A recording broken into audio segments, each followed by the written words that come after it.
తాకట్టులో ఉన్న బంగారం అమ్మాలనుకునే వారి ఇన్ఫర్మేషన్ ఇస్తే దాని వాల్యుయేషన్ బట్టి మీకు కమిషన్ కూడా ఇస్తుంది గోల్డ్ హబ్. హాయ్ హలో నమస్తే, వెల్కమ్ టు మనం టీవీ. నేను దుర్గా. వైసీపీ 9వ లిస్ట్ని రిలీజ్ చేయడం జరిగింది. అయితే ఈ లిస్టులో లోకేష్ని టార్గెట్ చేస్తున్నట్లుగా మనకు తెలుస్తోంది. దీనిపై స్పందించేందుకు మనతో పాటు ఉన్నారు ప్రముఖ అనలిస్ట్ అంకంరావు గారు. ఇప్పుడు వారితో మాట్లాడదాం. సార్ నమస్తే. సార్ నమస్తే అండి. వైసీపీ అయితే 9వ లిస్ట్ రిలీజ్ చేయడం జరిగింది, అందరికీ తెలిసిందే. కానీ ఈ లిస్టులో స్పెషల్గా చెప్పుకోవాల్సింది ఏంటంటే మంగళగిరి నియోజకవర్గం నుంచి లోకేష్ గారు ఆల్రెడీ టీడీపీ అభ్యర్థి. సో ఆయనకు ఆపోజిట్గా లావణ్య గారు, ఎవరైతే మనకి రాజకీయ నేపథ్యం ఉందో, వాళ్ళ ఫ్యామిలీలో చాలా మంది ఉన్నారు కదా. సో ఆవిడ్ని పెట్టడం వెనక కారణం ఏమంటారు అంటే లోకేష్ గారిని అసలు టార్గెట్ చేశారంటారా వైసీపీ? సాధ్యమే కదండి అది. లోకేష్ గారిని ఓడించడానికి వాళ్ళు చేస్తారు, అందుట్లో సందేహం ఏం లేదు. కానీ వాళ్ళు చేసిన ప్రతిసారి 10,000 ఆధిక్యత పెరుగుతూ ఉంది ఆయనకి. అభ్యర్థులు మార్చే కొంది ఆయన ఆధిక్యత పెంచుకుంటూ వెళ్తున్నాడు. ఇవాళ మంగళగిరి పరిస్థితి ఎలా ఉంది అంటే అక్కడ అభ్యర్థి ఎవరు, అవతల వాళ్ళు ఎవరు అనేది చూడలేదు.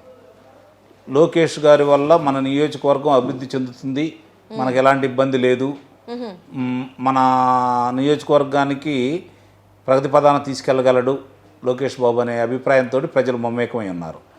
పోయినసారి స్వల్ప ఆధిక్యతతోటి రామకృష్ణారెడ్డి గారు గెలిచారు.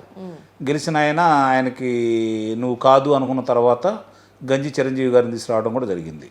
మరి ఆ తర్వాత మళ్ళీ మార్చారు. ఇట్లా అభ్యర్థులను మార్చుకుంటూ వస్తూనే ఉన్నారు. అంతిమంగా ఏంటంటే ఒక నిర్ణయానికి మాత్రం అక్కడ ప్రజలు వచ్చారు. లోకేష్ బాబు గారిని గెలిపించుకోవాలనేది ప్రజలు నిర్ణయించుకున్నారు. ఆ యొక్క సమాచారం వీళ్ళకి కూడా వస్తుంది కాబట్టి వాళ్ళు ఏంటంటే ఆధిక్యతను తగ్గించడం కోసం గెలుపు అనేది మర్చిపోయారు. వాళ్ళు గెలవరం కుదరదంటారా? నిస్సందేహంగా అక్కడ మంగళగిరిలో శాసనసభ్యులుగా లోకేష్ బాబు గారు భారీ ఆధిక్యతతో గెలుస్తున్నారు. ఆధిక్యతను తగ్గించడం కోసం వీళ్ళు ప్రయత్నం చేస్తున్నారు. ఇప్పుడు తీసుకొచ్చిన లావణ్య గారు రాజకీయ నేపథ్య కుటుంబం, మామగారు శాసనసభ్యుడిగా చేశారు, తల్లిగారు శాసనసభ్యుడిగా చేశారు కాబట్టి బలమైన రాజకీయ కుటుంబం, అందుట్లో ఎలాంటి సందేహం కూడా ఏమి లేదు. కానీ అక్కడున్న సమీకరణలు, ప్రస్తుత పరిస్థితులు, ప్రజల మనోగతాలు అన్నీ కనుక మనం పరిగణలో తీసుకుంటే అంతిమంగా అక్కడ అందరూ కలిసి ఒక నిర్ణయానికి వచ్చున్నారు. ఎవరెన్ని ప్రయత్నాలు చేసినా లోకేష్ బాబు గారి ఆధిక్యతను తగ్గించగలరేమో కానీ గెలుపును మాత్రం ఎవరు ఆపలేరు. అంటే మనం చూసుకున్నట్లయితే అక్కడ ఆర్కే గారికి కానీ చిరంజీవి గారు ఇలా వాళ్ళు ఉన్నప్పటికీ వాళ్ళకి ఎటువంటి అందరూ అనుకున్నారు వాళ్ళకి టికెట్ ఇస్తారని, కానీ వాళ్ళకి ఎవరికి ఇవ్వకుండా లావణ్య గారిని తీసుకొచ్చారు. ఫ్యామిలీ బ్యాక్గ్రౌండ్ ఎక్కువ ఉంది కాబట్టి. సో ఖచ్చితంగా ఏమైనా మార్పు తీసుకొస్తుందంటారా ఆవిడ? అదేనండి, ఆధిక్యంలో కాదు నేను చెప్పేది, అంటే లోకేష్ గారిని ఓడిస్తుంది అనే ఆలోచన అధినాయకులకు, వైఎస్ఆర్సీపీ పార్టీ అధినాయకులు లేదు, పోటీ చేసే వాళ్ళకు కూడా లేదు. అందులో ఎలాంటి సందేహం కూడా ఏం లేదు. ఆళ్ల రామకృష్ణారెడ్డి గారు అయితే భారీ ఆధిక్యతతో ఓడిపోతున్నాడని చెప్పని వాళ్ళకి సమాచారం ఉంది కాబట్టి ఆయన తప్పించి చిరంజీవి గారిని నియమించడం కూడా జరిగింది. చిరంజీవి గారు గతంలో పోటీ చేసి ఇదే ఆళ్ల రామకృష్ణారెడ్డి గారి మీద తెలుగుదేశం పార్టీ తరఫున 2014లో అతి స్వల్ప ఓట్లు, చాలా తక్కువ ఓట్లతోటి ఆ రోజు ఆళ్ల రామకృష్ణారెడ్డి గారు విజయం సాధించడం కూడా జరిగింది. ఆ పరిణామాల్లో ఆయన తెలుగుదేశం పార్టీ అక్కడ మున్సిపల్ చైర్మన్గా ఆయన చేయటం, తెలుగుదేశం పార్టీ అధికారంలో ఉండటం, ఆయన అక్కడ స్థానికంగా కొంచెం బలపడ్డాడు. ఆ క్రమేణా మళ్ళీ ఇప్పుడు ఆళ్ల రామకృష్ణారెడ్డి గారి మీద వ్యతిరేకత భారీగా ఉంది కాబట్టి ఆయన వచ్చేసి వైఎస్ఆర్సీపీ పార్టీలో చేరాడు కాబట్టి ఆయనకి అక్కడ శాసనసభ్యుడిగా ఆయన అవకాశం కల్పించారు. కానీ ఆయన కూడా ఓడిపోతున్నారు అని చెప్పి వాళ్ళ సమాచారం వచ్చిన తర్వాత నిర్దాక్షిణ్యంగా ఆయన తీసి పక్కన పడేశారు. కాబట్టి నిన్న ఆయన కొంచెం కంటతడి పెట్టుకోవడం కూడా మనం చూసాం. అక్కడ పరిణామాలన్నీ ఇప్పుడు ఈవెన్ తీసుకొచ్చారంటే రాజకీయ నేపథ్యం అన్నమాట వాస్తవమే, కానీ ప్రజాభిప్రాయం ఒక రకంగా ఉంది. ఇప్పుడు అభ్యర్థులు నిలబడుతూ ఉంటారు, వస్తూ ఉంటారు, పోతూ ఉంటారు. పార్టీ యొక్క అదే అంతిమంగా వాళ్ళ యొక్క ప్రజల్లో ఎలా ఉంది అనే దాని మీదే ఆధారపడి ఉంటుంది. అంటే అభ్యర్థి మారితే ప్రజలు మారని ఏముంది సార్? మారరు కదా. అంతేనా? అంటే ఇప్పుడు ఆధిక్యత మారుతుంది అట్లా కదమ్మా. ఇప్పుడు చాలా గొప్పగా చేసినటువంటి శాసనసభ్యులు కావచ్చు, లోక్సభ సభ్యులు కావచ్చు, తర్వాత వాళ్ళు పార్టీని విభేదించి వ్యక్తిగతంగా పోటీ చేసినప్పుడు కనీసం ధరావత్తు కూడా రాని వాళ్ళు 100 మంది ఉన్నారు. ధరావత్తు కూడా రాని వాళ్ళు. ఇదే మంగళగిరి నియోజకవర్గంలో శాసనసభ్యుడిగా చేసి మంత్రిగా చేసినటువంటి ఎంఎస్ కోటేశ్వరరావు గారు 94లో స్వతంత్ర అభ్యర్థిగా పోటీ చేసినప్పుడు ఆయన కూడా పరాజయం పాలయ్యారు.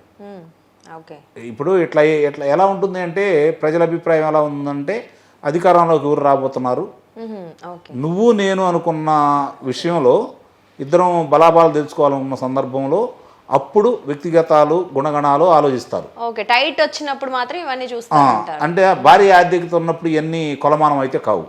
ఆర్థికతను తగ్గించడం కోసం కొంత ఉపయోగపడతాయి. ప్రస్తుతానికైతే రోజు రోజుకి వీళ్ళ ఒక అభ్యర్థిని ప్రకటించారనుకోండి, 1000 మంది వైఎస్ఆర్సీపీ పార్టీ కార్యకర్తలు తెలుగుదేశం పార్టీలో కలిసిపోతున్నారు. అంటే అభ్యర్థి నచ్చకనా సార్? అంటే వాళ్ళు రోజు రోజుకి పెరుగుతున్నారు. ప్రజాదరణ ఏమో తెలుగుదేశం పార్టీ పెరుగుతుంది, వలసలు తెలుగుదేశం పార్టీకి వచ్చి చేరుతున్నాయి. వైఎస్ఆర్సీపీ పార్టీలో రోజు రోజుకి ఊళ్ళు ఖాళీ అయిపోతున్నాయి. ఇంకా ఏ విధంగా? సో కార్యకర్తలు కూడా వెళ్ళిపోవడంతో ఓట్లు వేసే వాళ్ళు ఎవరు ఉండరు, కనీసం ప్రచారం చేసే వాళ్ళు ఉండరని మీరు అంటున్నారు. నిస్సందేహంగా. ఓకే, సో మొత్తానికైతే లోకేష్ గారికి ఎటువంటి ఇబ్బంది ఉండదంటారు. నిస్సందేహంగా. ఓకే సార్, మరి ఒకసారి మనం విజయసాయి రెడ్డి గారిని చూసుకుంటే ఈసారి ఆయన కూడా పోటీ చేయబోతున్నారు, కన్ఫర్మ్ చేసేసారు. సో ఎలా ఉంటుంది ఆయన పరిస్థితి, ఎలా ఉంటుంది? అంటే ఇక్కడ మీరు ఒకటి పరిశీలన చేసుకోండి. వైవి సుబ్బారెడ్డి గారు చాలా స్పష్టంగా చెప్పారు, మేము ప్రకటించే వాళ్ళందరూ అభ్యర్థులు కాదు అన్నారు. అభ్యర్థి అంటే ఇది కన్ఫర్మ్ లిస్ట్ కాదు కదా, ఆయనే చెప్పాడు కదా. ఓకే, అంటే ముఖ్యమంత్రి గారి బాబాయ్ గారే స్వయంగా చెప్పాడు కదా, ఇది మేము ప్రకటించినవి అన్ని వీళ్ళు అభ్యర్థులు అనుకున్నారు, మీరు పొరపాటు పడద్దు, మా అభ్యర్థులు చివరిలో వస్తారు, ప్రస్తుతానికి అక్కడ పరిశీలించేవాడు మాత్రం పరిశీలకులే వీళ్ళు ఎవరో అభ్యర్థులు అని మీరు అనుకోవద్దు, అభ్యర్థులు మారుతూ ఉంటారు.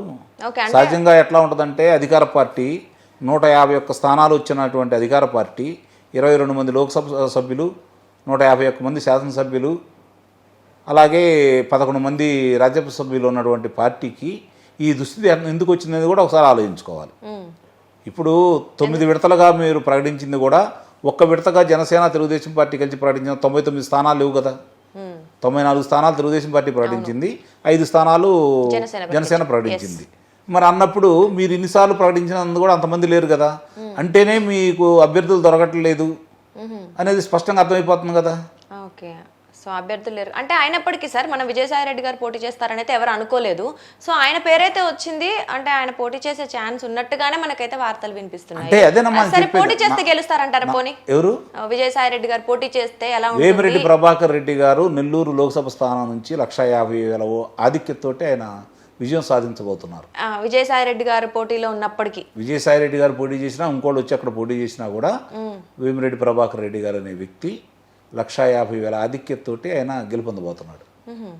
ఇది మీరు రాసి పెట్టుకోండి, ఎన్నికలు అయిపోయిన తర్వాత మాట్లాడుకుందాం. అంటే మనం అనుకున్నట్లుగానే ప్రజలు ఎంతలోకి మారొచ్చు కదా, అభిప్రాయాలు మారండి. అభిప్రాయాలు ఎప్పుడు మారుతాయి? వాళ్ళ మనోగతాలు, వాళ్ళు మామూలుగా పరిపాలన సాఫీగా జరిగినప్పుడు అభ్యర్థులను మారిస్తే ఏదన్నా కొంత తేడా వస్తుంది. వాళ్ళ యొక్క స్థితిగతుల్ని మీద దెబ్బతీసి, వాళ్ళ కులాల మీద దెబ్బతీసి, వాళ్ళ మతం మీద దెబ్బతీసి, ప్రాంతం మీద దెబ్బతీసి, వాళ్ళ జీవితాలతో ఆడుకున్న తర్వాత వాళ్ళు తిరిగి నీకెళ్ళి వస్తారు. ప్రజల్లో ఇప్పుడు ఒక సమావేశాల్లోనూ సభల్లోనే మాట్లాడుతూ మిగిలిన చోట దళితుల మీద దాడులు ఈ ప్రభుత్వం వచ్చిన తర్వాత ఇంతవరకు ఏ భారతదేశంలో ఏ రాష్ట్రంలో జరగని దాడులు దళితుల మీద ఇక్కడే జరిగినాయి కదా. ముస్లింలు, మైనారిటీ వర్గాల మీద అట్లానే జరుగుతున్నాయి కదా.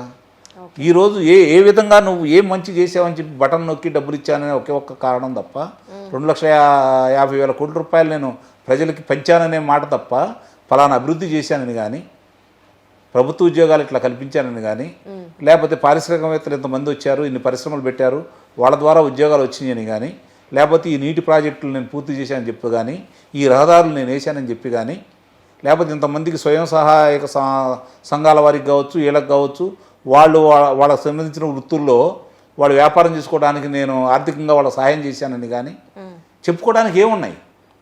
తెలుగుదేశం పార్టీ చెప్పుకోవడానికి చాలా ఉన్నాయి, చాలా స్పష్టంగా కనపడుతున్నాయి. నీ పక్కన శ్రీసిటీ కనపడుతుంది. 5 సంవత్సరాల్లో వాళ్ళు ఏం చేశారో కనపడతా ఉంది. శ్రీసిటీలో ఎంత అభివృద్ధి చెందిందో కనపడతానే ఉంది. ముఖ్యంగా ఏ పల్లెల్లోకి వెళ్ళినా కూడా, ముఖ్యంగా దళిత వాడల్లో 5,200 కిలోమీటర్ల సిమెంట్ రోడ్లు వేసినవి కనపడతా ఉన్నాయి. రమారమి 1,00,000 మందికి నీకు స్వయం సహాయ సంఘాల తరఫున వారికి నిధులు కేటాయించడం కూడా జరిగింది. ఇన్నోవాలు ఇచ్చారు, వాళ్ళని చదివిచ్చారు, విదేశాల్లో చదివిచ్చారు, బెస్ట్ అవైలబుల్ స్కూల్లో చదివిచ్చారు వాళ్ళు. ఈరోజు నువ్వేం చేసావని వాళ్ళకి రావాల్సిన 27 పథకాలు నువ్వు రద్దు చేసావు. సో వ్యతిరేకత ఉంది కాబట్టి వైఎస్ఆర్సీపీ ఎన్ని లిస్టులు రిలీజ్ చేసినా మొత్తానికైతే కుదరదు, ఎటువంటి ఫలితం లేదంటున్నారు. కానీ సార్ మనం చూసుకున్నట్లయితే ఒకవేళ మీరు అన్నట్లు భారీ ఆధిక్యం పక్కన పెడితే పోనీ టైట్ పొజిషన్ వచ్చే అభ్యర్థులు ఉన్నారనుకోండి, మరి అక్కడ కాంగ్రెస్ పార్టీ కూడా కొన్ని ఓట్లు చీల్చుతుంది కదా, సో మరి అప్పుడు ఏ పార్టీ గెలుస్తుంది అంటారు? కాంగ్రెస్ పార్టీ ఓట్లు ఎవరి? వైఎస్ఆర్సీపీ పార్టీకి వచ్చిన సాంప్రదాయ ఓట్లు ఎక్కడై? కాంగ్రెస్ పార్టీయే కదా. కాంగ్రెస్ పార్టీ చీల్చుకుంది అనుకోండి, వాళ్ళ ఓట్లే చీల్చుకుంటది, వైసీపీదే చీల్చుకుంటది. సో నష్టం అయితే లాస్ట్ కి ఎటువంటి పరిస్థితుల్లో కూడా వైసీపీకే ఉంటుంది.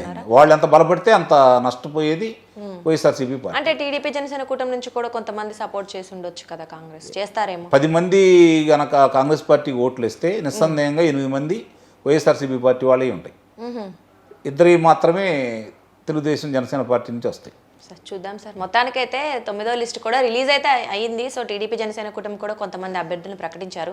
సో చూద్దాం అసలు ఈ అభ్యర్థులు మీరేమో ఇంకా కన్ఫర్మ్ అవ్వబోతున్నారు అంటున్నారు. సో చూద్దాం అసలు కన్ఫర్మ్ లిస్ట్ ఎప్పుడు వస్తుంది, ప్రజలు ఏమంటారు, ఎలాంటి చర్యలు తీసుకోబోతున్నారు, ఎలక్షన్స్ అసలు ఎలా జరగబోతున్నాయి అనేది మనం వేచి చూద్దాం sir. Thank you so much.